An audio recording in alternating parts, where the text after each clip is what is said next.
انہوں نے اختیار کر لیے ہیں بہت سے آلہہ اس کے سوا، لولا یاتون علیہم بسلطان بین، تو کیوں نہیں وہ پیش کرتے ان کے اوپر کوئی دلیل، کوئی سند، کوئی اللہ کی طرف سے اتاری ہوئی سند ہو، کوئی آسمانی کتاب ہو۔ فمن ازلم ممن افترى علی اللہ کذبا، تو کون ظالم ہوگا اس شخص سے بڑھ کر کہ جس نے اللہ تعالیٰ کی طرف جھوٹ گھڑ کر منسوب کر دیا۔ تمہارے لیے اب مہلت صرف چند دن کی ہے، اس میں تم فیصلہ کر لو، اگر تم اپنے دین سے واپس نہیں پھرو گے اور ہمارے دین میں واپس نہیں آؤ گے، اپنے دین کو چھوڑ کر نئے دین کو، تو تمہیں ہم ہلاک کر دیں گے۔ اب یہ وہاں سے جا کر مشورہ کر رہے ہیں۔ وَإِذْ اعْتَزَلْتُمُوهُمْ، اور دیکھو جب تم نے اب ان سے اپنے آپ کو علیحدہ کر لیا ہے، وَمَا يَعْبُدُونَ إِلَّا اللَّهَ، اور ان ہستیوں کو بھی تم نے چھوڑ دیا جن کی وہ پرستش کرتے ہیں اللہ کے سوا، فَآوُوا إِلَى الْكَهْفِ، تو اب آؤ کسی کھو میں، کسی غار میں پناہ لے لیں۔ يَنشُرْ لَكُمْ رَبُّكُم مِّن رَحْمَتِهِ، تمہارا رب تمہارے لیے وہاں کوئی رحمت کا سامان کر دے گا۔ وَيُهَيِّئْ لَكُم مِّنْ أَمْرِكُم مِّرْفَقًا، اور تمہارے معاملے کے اندر اللہ تعالیٰ خاص اپنی طرف سے کوئی نرمی اور کوئی آسائش کا سامان پیدا فرما دے گا۔ وَتَرَى الشَّمْسَ إِذَا طَلَعَت تَزَاوَرُ عَنْ كَهْفِهِمْ ذَاتَ الْيَمِينِ، اور تم دیکھو کہ سورج جب طلوع ہوتا تھا تو وہ ان کی اس غار سے کنی کتراتا ہوا داہنی طرف نکل جاتا تھا، یعنی براہ راست دھوپ جو ہے اس میں نہیں آتی تھی۔ وَإِذَا غَرَبَتْ، جب ڈوبتا تھا، تَقْرِضُهُمْ ذَاتَ الشِّمَالِ، تو بھی وہ کنی کترا جاتا تھا بائیں طرف۔ تو گویا کہ سورج جو ہے یوں جا رہا ہے اور اس غار کا جو منہ ہے وہ شمال کی طرف ہے، لہذا براہ راست جو ہے داہنی طرف سے ہو کر بائیں طرف سے ہو کر سورج نکل گیا، دھوپ جو ہے براہ راست اس پر نہیں آ رہی۔ اسی اصول پر آج کل جو بڑی بڑی بلڈنگز بنتی ہیں جو کارخانوں کی اور ملز کی، اس میں یہ نارتھ لائٹ شیلز بنائے جاتے ہیں، ایسے شیل روف کی ہوتے ہیں کہ جس میں پھر جو روشنی جو ہے وہ نارتھ کی طرف سے لیتے ہیں، کیونکہ ہمارے ہاں جو سورج ہے وہ کبھی بھی نارتھ میں نہیں جاتا، لہذا جو ہے سورج براہ راست کبھی نہیں آئے گا بلکہ انڈائریکٹ لائٹ آئے گی۔ وَهُمْ فِي فَجْوَةٍ مِّنْهُ، اور وہ جو اس غار تھی اندر سے کھلی تھی، اس کھلی غار کے اندر جا کر وہ لیٹ گئے، سو گئے۔ ذَلِكَ مِنْ آیَاتِ اللَّهِ، یہ اللہ کی نشانیوں میں سے ہے۔ مَن يَهْدِ اللَّهُ فَهُوَ الْمُهْتَدِ، جس کو اللہ ہدایت دیتا ہے وہی ہے کہ جو ہدایت یافتہ ہوتے ہیں۔ وَمَن يُضْلِلْ فَلَن تَجِدَ لَهُ وَلِيًّا مُرْشِدًا، اور جس کو اللہ تعالیٰ گمراہ کر دے، جس کی گمراہی کا فیصلہ فرما دے، پھر اس کے لیے تم نہیں پاؤ گے کوئی بھی جو حمایتی ہو، مددگار ہو، اس کو راہ پر لانے والا۔ وَتَحْسَبُهُمْ أَيْقَاظًا، صورتحال ایسی تھی کہ تم اگر اس کو دیکھتے تو یہ سمجھتے کہ وہ جاگ رہے ہیں، وَهُمْ رُقُودٌ، حالانکہ وہ سو رہے ہیں۔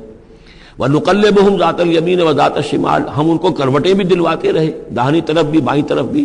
تاکہ یہ کہ وہ بیڈ سورز نہ ہو جائیں، ہم جدید اصطلاح میں اگر استعمال کریں تو کروٹ بھی دلوا رہا ہے اللہ تعالیٰ کو ہر قدرت حاصل ہے، اس کے فرشتے معمور ہیں جو کر رہے ہیں، نرسنگ بھی ہو رہی ہے۔ ذات الشمال وکلبہم باسط ذراعیہ بالوسید، ان کا ایک کتا بھی تھا جو اپنے دونوں ہاتھ پھیلا کر، دونوں اگلے جو ہیں پاؤں جو ہاتھ اس کو سمجھیے، وہ اس کے کوئی بہت ہی خونخوار قسم کا کتا تھا جو اس غار کے منہ پر اپنے دونوں ہاتھ پنجے آگے پھیلا کر بیٹھا ہوا زور سے۔ اس کا نتیجہ کیا نکلتا تھا؟ لو اطلعت علیہم، اگر اچانک تمہارا کہیں وہاں گزر ہو جائے، لولیت منہم فرارا ولملیت منہم رعبا، تو وہاں سے تمہارے اوپر غروب طاری ہو جائے، خوف طاری ہو جائے، اور میں وہاں سے تم بھاگو۔ جو بڑا بھیانک منظر ہے، ایک کہف ہے، اندر اندھیرا ہے، اور آگے جو ہے بڑا کوئی ٹیریئر بل قسم کا کتا جو ہے وہ بیٹھا ہوا ہے، خوفناک قسم کا، اور اس نے اپنے پنجے بھی آگے کیے ہوئے ہیں۔ وَلَمُلِئْتَ مِنْهُمْ رُعْبًا وَكَذَلِكَ بَعَثْنَاهُمْ، اسی طرح پھر ہم نے انہیں ایک وقت میں اٹھایا، لِيَتَسَاءَلُوا بَيْنَهُمْ، تاکہ وہ آپس میں ایک دوسرے سے سوال کریں۔ قَالَ قَائِلٌ مِّنْهُمْ كَمْ لَبِثْتُمْ، ان میں سے ایک نے کہا کتنے عرصے یہاں ہم رہے ہوں گے، کیا خیال ہے آپ کا؟ قَالُوا لَبِثْنَا يَوْمًا أَوْ بَعْضَ يَوْمٍ، انہوں نے کہا کہ ہم رہے ہوں گے ایک دن یا دن کا کچھ حصہ، تھوڑی سی نیند ہم نے لی ہے، استراحت کی ہے، اور کیا کیا ہے۔ قَالُوا رَبُّكُمْ أَعْلَمُ بِمَا لَبِثْتُمْ، کچھ اور تھے، انہوں نے کہا چھوڑو اس بات کو، اللہ تمہارا جانتا ہے کتنی دیر رہے، 2 گھنٹے رہے، 2 دن رہے، کیا پتا، ہمیں کیا معلوم۔ فَبْعَثُوا أَحَدَكُمْ بِوَرِقِكُمْ هَٰذِهِ، تو لو یہ چاندی کا سکہ، ورق جو ہے چاندی کو کہتے ہیں، تو اس کو دے کر ایک آدمی کو بھیجو إِلَى الْمَدِينَةِ، شہر کی طرف، فَلْيَنظُرْ، وہ دیکھے، أَيُّهَا أَزْكَىٰ طَعَامًا، کہاں سے کوئی پاکیزہ خوراک مل سکے۔ ظاہر بات ہے کہ وہ ان کا جو تصورات تھے، موحد بھی تھے، تو وہ پاکیزہ کھانا بھی چاہتے تھے۔ أَيُّهَا أَزْكَىٰ طَعَامًا فَلْيَأْتِكُم بِرِزْقٍ مِّنْهُ، تو اس میں سے کچھ ہمارے لیے راشن لے آئے۔ وَلْيَتَلَطَّفْ، اور دیکھے کہ وہ نرمی کرے، کسی سے جھگڑ نہ پڑے، کہیں کسی سے جھگڑ پڑا اور جھگڑنے کی وجہ سے پھر کوئی شکل ہو جائے تو ہم تک لوگ پہنچ جائیں، تو بڑی نرمی کے ساتھ وہ معاملہ کرے۔ یہ وَلْيَتَلَطَّفْ نوٹ کر لیجئے، یہ تعداد حروف کے اعتبار سے قرآن مجید کا نصف ہے، وَلْيَتَلَطَّفْ کا تے نصف اول میں ہے، لام یہ نصف ثانی میں ہے، یہ نصف ہے تعداد حروف، الفاظ نہیں حروف، الفابیٹس جو ہیں، جو حروف کی گنتی کی گئی ہے اس کے اعتبار سے یہ ٹھیک نصف ہو گیا، آدھے حروف اس کے تا پر پورے ہو گئے اور بقیہ آدھے جو ہیں شروع ہو رہے ہیں لام سے۔ وَلْيَتَلَطَّفْ اور نرمی کا معاملہ رکھے، وَلَا يُشْعِرَنَّ بِكُمْ أَحَدًا اور ایسا نہ ہو کہ وہ ہمارے اوپر متنبع کر دے، لوگوں کو مطلع کر دے، اس کا ذریعہ بن جائے۔ ان یظہروا علیکم اگر وہ تمہارے اوپر غالب آ گئے اور قابو پا لیا انہوں نے تم پر، یرجموکم یا تو تمہیں رجم کر دیں گے، اب سنسار کر دیں گے، او یعیدوکم فی ملتہم یا تمہیں مجبور کریں گے اور اپنی ملت میں اپنے دین میں وہ واپس لے جائیں گے، ولن تفلحوا اذا ابدا اور اگر ایسا ہو گیا تو پھر ہمیشہ کہ تم فلاح سے دور ہو جاؤ گے، پھر نہیں پا سکو گے فلاح کبھی بھی۔ وَكَذَلِكَ أَعْثَرْنَا عَلَيْهِمْ اس طرح ہم نے مطلع کر دیا ان لوگوں پر، یعنی اب وہاں کے لوگوں نے، شہر کے لوگوں کو مطلع ہو گئے کہ یہ لوگ، ظاہر بات ہے کہ بڑا ایک چرچا ہو گیا ہوگا یہ کون ہے، اب اس نے بات بتائی، پھر وہ آئے تو معلوم ہوا کہ ہاں واقعتاً کہ ان کے حالات کوئی 7 آدمی ہوتے تھے ایک زمانے میں، اور وہ کہیں روپوش ہو گئے تھے، گم ہو گئے تھے، کہیں نہیں ملے تھے، پوری مملکت میں تلاش کیا گیا تھا، پھر ان کے حالات ایک تختی کے اوپر لکھ کر جو ہے وہ خزانے میں رکھ دیے گئے تھے، وہ تختی کہیں نکلوائی گئی، 300 برس سے زائد پرانی بات تھی، اس کے اوپر وہ قصہ پورا کا پورا لکھا ہوا مل گیا، تو وہ ساری چیز جو ہے وہ بات کھل گئی۔ وَكَذَلِكَ أَعْثَرْنَا عَلَيْهِمْ اور اس طرح ہم نے یہ بات ظاہر کر دی ان پر، لِيَعْلَمُوا اب اس سے کیا کیا چیزیں واضح ہوئیں، ان وعد اللہ حق وان الساعۃ لا ریب فیہا اللہ کا وعدہ سچا ہے اور یہ کہ قیامت کے بارے میں کوئی شک نہیں ہو سکتا، آتیۃ لا ریب فیہا وہ آ کر رہے گی، اس لیے کہ جب 300 برس تک ایک آدمی سویا رہ سکتا ہے اور پھر وہ اٹھ گیا تو کیا مشکل ہے اللہ کے لیے کہ وہ جو مر چکے ہوں ان کو دوبارہ زندہ کر دے۔ اذ یتنازعون بینہم امرہم اب وہ ان کے بارے میں آپس میں جھگڑنے لگے کہ کیا کرنا چاہیے ان کا معاملہ، وہ تو جا کر اپنی غار کے اندر دوبارہ سو گئے اور اب اللہ نے ان کے اوپر موت جو ہے حقیقی موت وارد کر دی، اب کیا کرنا چاہیے۔ اذ یتنازعون بینہم امرہم تو انہوں جب کہ وہ آپس میں جھگڑ رہے تھے، فقالوا ابنوا علیہم بنیانا کچھ لوگوں نے کہا کہ یہاں پہ ایک یادگار تعمیر کر دی جائے، ایک عمارت تعمیر کی جائے، معلوم ہو کہ یہاں اتنا بڑا واقعہ ہوا ہے تو اس کے پاس ایک یادگار تعمیر ہو۔ ربہم عالم بہم ان کا رب ان سے اب بہتر واقف ہے۔ قال الذین غلبوا علی امرہم تو جن لوگوں کی بات مانی گئی جو غالب آئے اپنی رائے کے اعتبار سے، انہوں نے یہ کہا لنتخذن علیہم مسجدا کہ اب ہم یہاں پر ایک مسجد تعمیر کریں گے ان کی یاد میں۔ اب یہاں تک کا واقعہ بیان کر کے فرمایا سیقولون ثلاثۃ رابعہم کلبہم یہ لوگ کہیں گے کہ وہ 3 تھے اصحاب کہف اور چوتھا تھا ان کا کتا، وَيَقُولُونَ خَمْسَةٌ سَادِسُهُمْ كَلْبُهُمْ اور کچھ یہ کہیں گے کہ نہیں وہ 5 تھے اور چھٹا تھا ان کا کتا، رجمم بالغیب یہ ساری باتیں جو یہ کہہ رہے ہیں یہ اندھیرے کے اندر ٹامک ٹوئیاں ہیں، یہ تیر تکے چلا رہے ہیں اندھیرے کے اندر۔ وَيَقُولُونَ سَبْعَةٌ وَثَامِنُهُمْ كَلْبُهُمْ اور ان میں سے کچھ وہ بھی ہیں جو کہتے ہیں کہ وہ 7 تھے اور 8واں ان کا کتا تھا۔ قُلْ رَبِّي أَعْلَمُ بِعِدَّتِهِمْ کہہ دیجئے کہ میرا رب زیادہ بہتر جانتا ہے کہ ان کی تعداد کتنی تھی، مَا يَعْلَمُهُمْ إِلَّا قَلِيلٌ نہیں جانتے اس چیز کو مگر بہت کم لوگ۔ یہاں قرآن مجید نے صراحت تو نہیں کی لیکن مفسرین کا کہنا یہ ہے کہ بٹوین دی لائن بتا دیا کہ یہی رائے صحیح ہے، اس لیے کہ ثلاثۃ رابعہم کلبہم خمسۃ سادسہم کلبہم درمیان میں واو نہیں ہے، لیکن سبعۃ وثامنہم کلبہم اس کے اندر جو ہے زور ہے۔ دوسرے یہ کہ جب وہ جاگے تھے تو ایک نے سوال کیا تھا کتنے دن ہم رہے ہوں گے، پھر جواب میں 3 نے کہا تھا 1 دن یا اس کا کچھ حصہ، اس لیے کہ 3 سے کم پر جمع کا اطلاق نہیں ہو سکتا۔ قالو جو ہے صیغہ جمع کا ہے، 3 سے کم پر نہیں، 2 ہوتے تو قالا ہوتا۔ اسی طریقے سے پھر جنہوں نے یہ کہا کہ چھوڑو اس مسئلے کو اور کسی کو بھیجو کھانا لانے کے، وہ بھی کم سے کم 3 تھے، اس لیے کہ وہ بھی قالو کے لفظ کے ساتھ ہے، تو 3 جمع 3 اور ایک پوچھنے والا وہ 7 بن گئے۔ ویسے یہ کہ گبن کی کتاب میں بھی میں نے آپ کو بتایا 7 سلیپرز، یہ گویا کہ ان کی ہاں بھی جو ٹریڈیشنز ہیں ان کی روایات جو تاریخی چلی آ رہی ہیں ان میں یہ کہانی کے طور پر یہ چیز موجود ہے ان کے لٹریچر کے اندر، تو گویا کہ اللہ نے تائید اسی کی ہے، لیکن یہ کہ اس میں جھگڑنے کی ضرورت کیا ہے۔ فلا تمہارے فیہم الا مران ظاہرا تو اس معاملے کے اندر اے نبی آپ ان سے کچھ زیادہ جھگڑیے مت، ولا تستفت فیہم منہم احدا اور نہ ہی ان چیزوں کے بارے میں ان میں سے کسی سے پوچھیے، اس لیے کہ یہ چیزیں ایسی نہیں ہیں، اسی میں ہمارے لیے ہدایت ہے۔ جو چیز دینی اعتبار سے اہم نہ ہو اور جو خاص طور پر جو ہمارے لیے جو اصل مسئلہ اس وقت ہے اقامت دین کی جد و جہد، اصل مسئلہ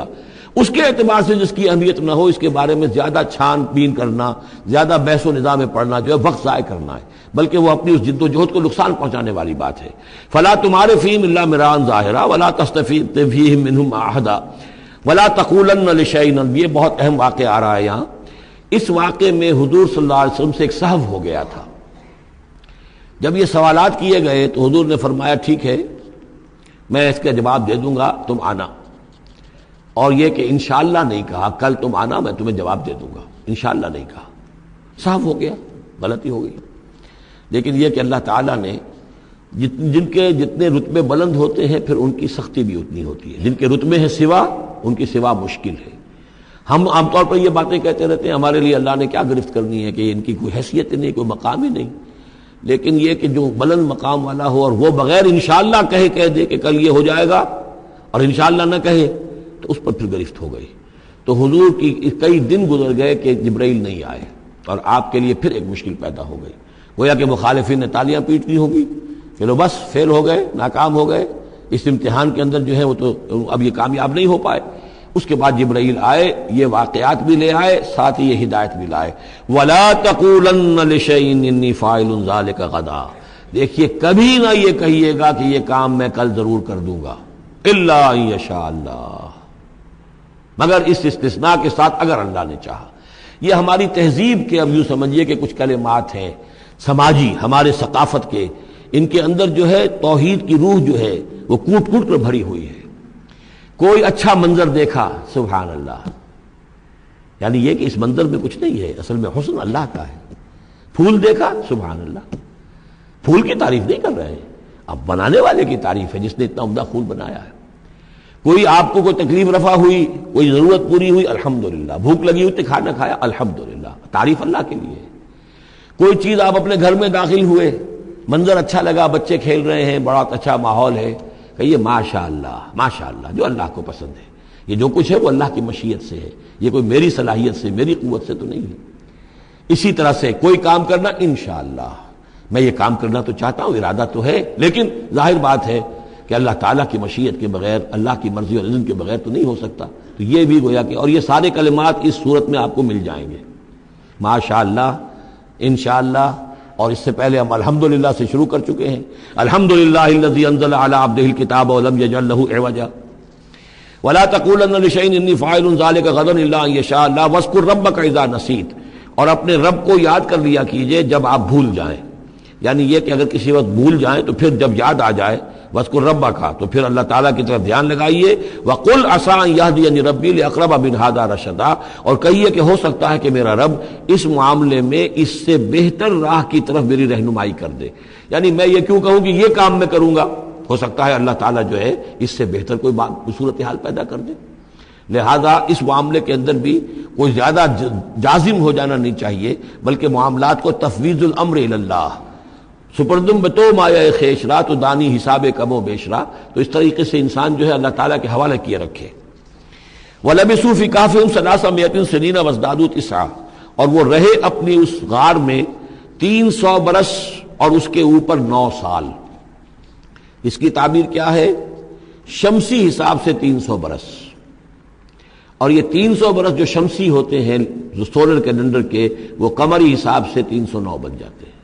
اس حوالے سے یہ دونوں عدد بالکل صحیح ہے۔ قل اللہ اعلم بما لبثوا، کہیے یہ بھی اللہ بہتر جانتا ہے کتنے عرصے رہے، اس میں بھی بحث میں پڑھنے کی ضرورت نہیں۔ لہ غیب السماوات والارض، اللہ تعالیٰ ہی کے اختیار میں ہے اور اللہ ہی کے علم میں ہے غیب کل کا کل آسمانوں اور زمین کا۔ اب صرف بہی واس میں، کیا ہی عجیب اور اچھا ہے وہ دیکھنے والا، اور کیا ہی اچھا ہے وہ سننے والا، اس کی سماعت، اس کی بصارت کا تم کیا اندازہ کرو گے۔ ما لہم من دونہ من ولی، ان کا کوئی ساتھی اور پشت بنا اور مددگار اور حمایتی نہیں ہے اس کے سوا۔ ولا یشرک فی حکمہ احدا، اور وہ اپنے حکم اور اختیار اور اپنی حاکمیت کے حق میں کسی کو شریک کرنے کو تیار نہیں ہے۔ یہ جو توحید حاکمیت جو ہے، اس کے بارے میں نوٹ کر لیجئے، سورہ یوسف میں ہم نے پڑھا ان الحکم الا للہ امر اللہ تعبدوا الا ایاہ ذلک الدین القیم۔ سورہ بنی اسرائیل کی آخری آیت میں آیا ولم یکن لہ شریک فی الملک، بادشاہت میں اس کا کوئی شریک نہیں، یہاں فرمایا ولا یشرک فی حکمہ احدا، وہ اپنے حکم اور حاکمیت کے اختیار میں کسی کو شریک کرنے کے لیے تیار نہیں۔ وَاتْلُ مَا أُوحِیَ إِلَيْکَ مِن کتاب ربک، اور اے نبی تلاوت کیجئے جو آپ کی طرف وحی کی گئی ہے آپ کے رب کی کتاب میں سے۔ یعنی یہ جو سخت حالات ہیں جن سے آپ گزر رہے ہیں، دباؤ ہے آپ پر بہت شدید، اس میں آپ کے لیے سہارا کیا ہے؟ وَمَا صَبْرُكَ إِلَّا بِاللَّهِ، اور اللہ کے ساتھ اپنا قلبی تعلق اور ذہنی رشتہ قائم کرنے کے لیے سب سے مؤثر ذریعہ کیا ہے؟ قرآن مجید کی تلاوت۔ وَاتْلُ مَا أُوحِیَ إِلَيْکَ مِن کتاب ربک، جو بھی آپ کی طرف وحی کیا گیا ہے آپ کے رب کی کتاب میں سے اس کی تلاوت کرتے رہا کیجئے۔ لا مبدل لکلماتہ، اس کی باتوں کو بدلنے والا کوئی نہیں ہے۔ وَلَن تَجِدَ مِن دُونِهِ مُلْتَحَدًا، اور اس کے سوا آپ کو کہیں کوئی پناہ نہیں ملے گی۔ پناہ دینے والا بھی وہی ہے، کوئی اور پناہ نہیں دے سکے گا۔ سختی کتنی بھی ہے جھیلیے، برداشت کیجئے، اس سختی کو آسان بنا سکتے ہیں اللہ کی کتاب کی تلاوت کیجئے اور کر کے سناتے رہیے اپنے ساتھیوں کو بھی، اسی سے تمہارے اوپر یہ سختیاں جو ہیں ہلکی ہو جائیں گی، ان بھاری چیزوں کو برداشت کرنا آسان ہو جائے گا۔ لیکن جان لیجئے پناہ ملے گی تو اللہ کے دامن میں۔ لن تجد من دونہ ملتحدا واصبر نفسک مع الذین یدعون ربهم بالغداۃ والعشی، اور اپنے آپ کو روکے رکھیے اور صبر کیجئے ان لوگوں کے ساتھ جو اپنے رب کو پکارتے ہیں صبح و شام۔ یہ اگرچہ غرباء میں سے ہیں، یہ بلال ہیں، یہ عبداللہ ابن ام مکتوم ہیں، یہ نابینا ہیں، یہ ابو فقی ہیں، یہ غلام ہیں، یہ عمار ہیں، اور یہ اسی طریقے سے خباب ہیں، لوہار ہیں۔ یہ لوگ جو ہیں آپ ان کی اس رفاقت کو غنیمت سمجھیے۔ وَاصْبِرْ نَفْسَكَ مَعَ الَّذِينَ يَدْعُونَ رَبَّهُم بِالْغَدَاةِ وَالْعَشِيِّ يُرِيدُونَ وَجْهَهُ، وہ اللہ کی رضا کے طالب ہیں، طلبگار ہیں، اللہ سے محبت کرنے والے ہیں۔ وَلَا تَعْدُ عَيْنَاكَ عَنْهُمْ، اور دیکھیے آپ کی نگاہیں ان سے ہٹ کر ادھر نہ جائیں جن کے پاس دولت ہے۔ انہم ترید زینت الحیات الدنیا، کہیں آپ کی نگاہ ادھر نہ جائے جہاں زیبائش ہے، آرائش ہے، دنیا کی چمک دمک ہے، دولت ہے۔ آپ ولید بن مغیرہ کی طرف تو متوجہ ہوں اور عبداللہ ابن ام مکتوم کی جانب نہ ہو، معاذ اللہ ایسا نہ کیجیے۔ یہ بالکل وہی بات ہے جو ہم سورہ ہجر میں بھی پڑھ چکے ہیں۔ وَلَا تَمُدَّنَّ عَيْنَيْكَ إِلَىٰ مَا مَتَّعْنَا بِهِ أَزْوَاجًا مِّنْهُمْ زَهْرَةَ الْحَيَاةِ الدُّنْيَا، یہ جو بھی ہم نے ان کو دے رکھا ہے دنیا کا ساز و سامان، چمک دمک، اس کی طرف آپ کی نگاہیں نہ اٹھے۔ وَلَا تَعْدُ عَيْنَاكَ عَنْهُمْ، آپ کی نگاہیں ان سے ہٹ کر، انہیں نظر انداز کر کے ان لوگوں کی طرف نہ متوجہ ہو جائیں۔ ترید زینت الحیات الدنیا، تو کیا آپ بھی دنیا کی، کہ لوگوں کو یہ گمان ہونے لگے، شک ہو جائے کہ آپ کی نگاہ میں بھی دنیا کی زینت کا جو ہے بہت اس کی اہمیت ہے۔ وَلَا تُطِعْ مَنْ أَغْفَلْنَا قَلْبَهُ عَنْ ذِكْرِنَا، اور مت بات مانیے اس کی جس کے دل کو ہم نے اپنی یاد سے غافل کر دیا ہے۔ وَاتَّبَعَ هَوَاهُ، اور جو اپنی خواہش نفس کی پیروی کر رہا ہے۔ وَكَانَ أَمْرُهُ فُرُطًا، اور اس کا کام جو ہے وہ اعتدال سے بہت ادھر ادھر ہو گیا ہے۔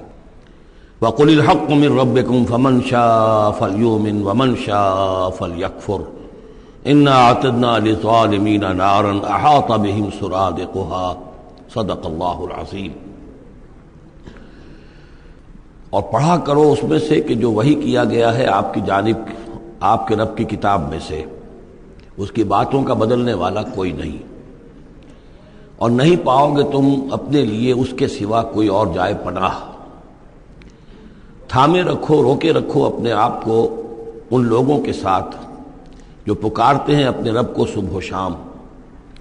اور چاہتے ہیں اس کی رضا، طالب ہیں اس کے روئے انور کے، اور نہ دوڑیں آپ کی نگاہیں ان سے ہٹ کر آپ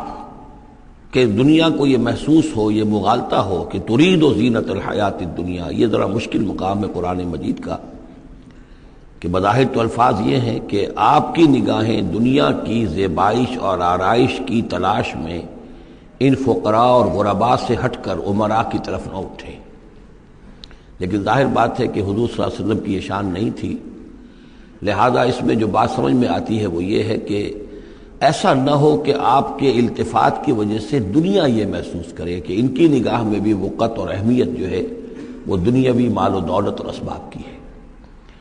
کسی داعی حق کے لیے یہ معاملہ بہت ہی نازک ہوتا ہے کہ ایک طرف جو حالات و واقعات ہیں اس کے اعتبار سے، جو حقائق ہیں اس کے اعتبار سے، معاشرے کے جو اونچے طبقات ہوتے ہیں، جو وہاں سرداری یا کسی اور طرح کی سربراہی کے منصب پر فائز ہوں یا ان کے پاس فراوانی ہو دولت کی، اب ظاہر بات ہے کہ ان کا ایک اثر و رسوخ ہوتا ہے معاشرے میں۔ ان میں سے کوئی ایک شخص ایمان لے آئے